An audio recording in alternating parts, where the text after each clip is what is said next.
Abram Street is very clearly in the stroad category, right? Anytime you're walking down a street, it's hard to walk down, and you've got cars going over 30 miles an hour, within spitting distance. That's a stroad, right? It is a very unproductive place. Let me say a few things about Abrams. First of all, there's no traffic. I realize that some engineer with a street counter is going to tell you there's huge amounts of traffic. There is no traffic. Not only is there no traffic, but there's redundant systems, blocks and blocks and blocks in every direction.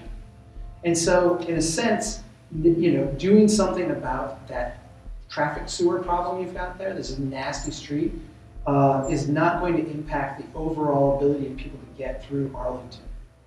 Okay? So you don't have a traffic problem, you have a value capture problem, you have a value creation problem.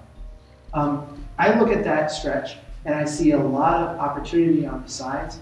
When we were out there, we were asking, like, how close are we to the university? Like, oh, it's a way. Well, we walked over here, it was like, it was just a couple blocks, it was like right there.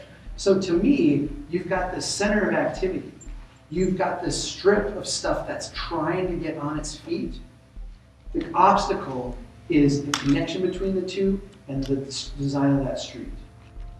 The design of that street, if that street's going to be redesigned, it needs to happen with those values that we all share. It needs to be safety first. It's safety for everyone. That means the cars are going to have to go really slow. That means there's no more 4 lanes. It's a 3-lane or a 2-lane, preferably, with some really good parking along the sides. The sidewalks are way widened out. And you start to get land use regulations that complement that on the side, so you don't get the dead space buildings that front the street in an unfriendly way. But you actually get some segmented space that makes it a really nice place to be. To me, with the activity that you've got going on here, this close to the campus, that place should be booming.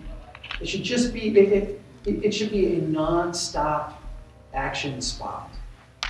And the only reason, there's 2 reasons it's not. 1, that street design is horrible. And 2, the gaps and the crossings between the university and there are just not crossable. And so to me, if UTA wants to be more than just a drive-through university, Abrams Avenue has to be a place. And it's got to be connected. And we've got to apply a different set of values. It can be done. There's enough there to get it going, but we've got to look at it differently. And you'll screw it up for a generation if you put a stroad back in.